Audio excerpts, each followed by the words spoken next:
I often mention Descartes, the French philosopher, scientist. We all read, at least this little bit we have all read. Whoever has gone through school, Cartesian coordinates, x-axis, y-axis. But he was a great philosopher. But he did discover that my own existence is indubitable. But beyond that he did not go, or below that or deeper than that he did not go. In fact, he says nothing more can be discovered about it. In the Cartesian meditations, he says that very poignant lines. He says, it is passing strange that what I am absolutely sure about, I cannot know anything more about it. Or I do not know anything about it. And what I know so much about, I can never be sure of it. Very nicely put. What I know so much about, the world. But you can never be sure about it. All knowledge about the world is contingent. It could be correct, it could be false, it's always subject to revision. Science is always evolving. We're learning more and more. They say in science, the corridors of science are littered with the skeletons of past theories. So it was continuously revising our knowledge of the world. Whereas, I am absolutely sure of one thing, that will never be revised. My own existence. But, this one existence, what I am, I'm sure of it, but I don't know anything else about it. Descartes notes, I don't know anything about it. He thought it's unknowable, nothing more can be known about it. But we're going to see, we're going to explore just now, in the next 45 minutes or so. We're going to find out so much more about ourselves and amazing things. We will see ourselves. It's right there for exploration. How to do this exploration? As we go into it, it is both a talk and a meditation. I call it experiential knowledge. I like both terms. Why? Both terms correct each other, fulfill each other. Experience we are having. We have it, right? We all have experience. This is experience. Being awake is an experience. Sitting here listening to a talk is an experience. So we are having experience. But we don't take it as realization, Vedantic, non-duality, just experience. And knowledge, when we listen to a talk, we are learning amazing things. Something very cool, as Americans say, something very sophisticated. But we also have it in our minds, it's a lecture. It's something theoretical, it's something speculative, metaphysical. It's not realization, it's not reality. After this lecture, I have to meditate and make it an experience. We think. But when I say experiential knowledge, I mean both. It is knowledge because we are being told something, we are learning something new, we didn't know about it. But it's also experience right now. It's not something meant to be converted into an experience later on. In contrast, let me give you this, say for example, yoga, Patanjali yoga. So, this is where you practice yoga.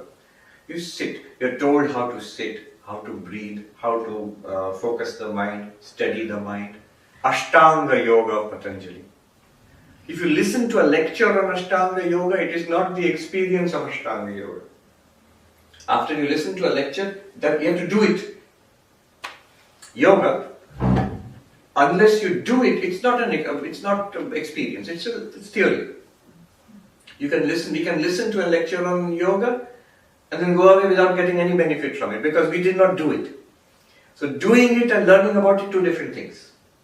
But in this case, which what we're going to do now, doing and experiencing is the same thing. I mean, listening and experiencing is the same thing. The talk and the experience will be the same thing. So it is experiential knowledge. The knowledge and the experience will go together because we are already experiencing it. What I am talking about is something already present here. We will explore it.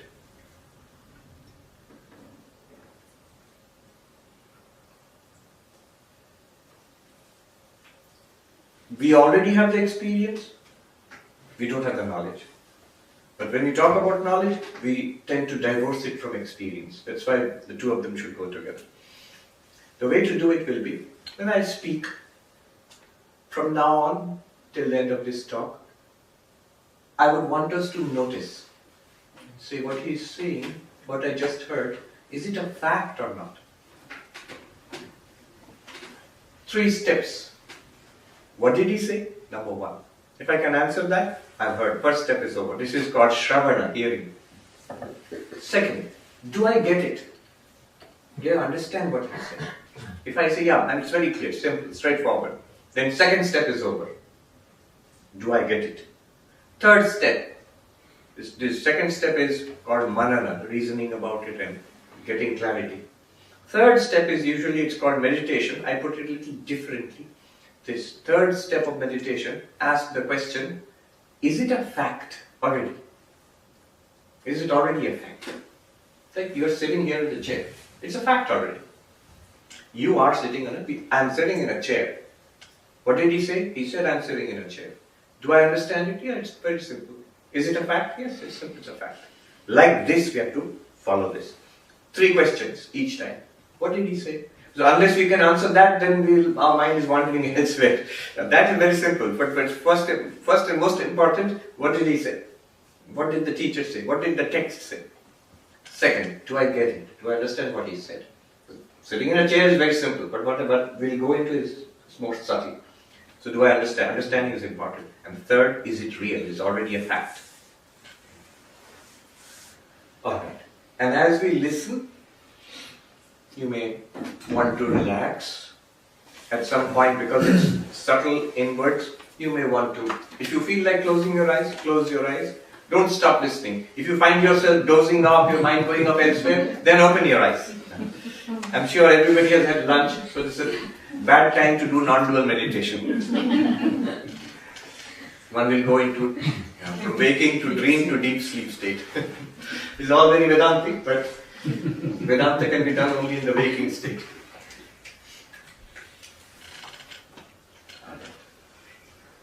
Let us start. So, we are all conscious. How to focus in on consciousness? If we open our eyes, we can see. I am seeing, not only all this is present, but I am seeing. I am conscious of all of this. Isn't it? Conscious of color and shape. This is called seeing. Consciousness plus object is equal to experience. I am having the experience of seeing. To put it even more simply, I am seeing.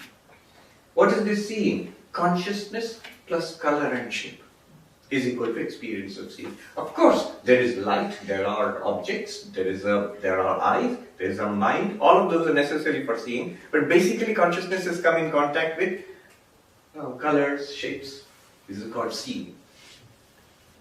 Now, gently, when I close my eyes, I will listen. I can hear sounds. Swami is speaking. If I do not speak, you listen to sounds in the room.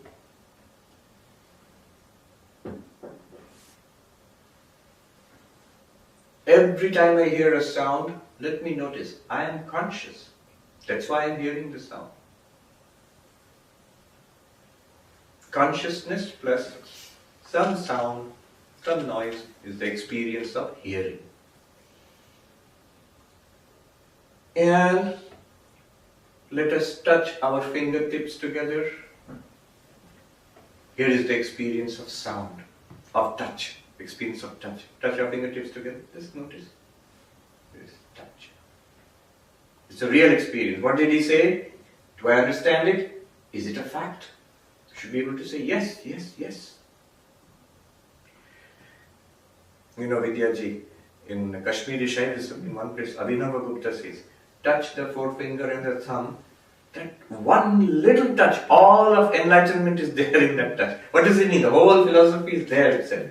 Here, that experience of touch, it's an experience in consciousness. For them, it's the manifestation of the Shiva nature. Prakasha, Vimarsha.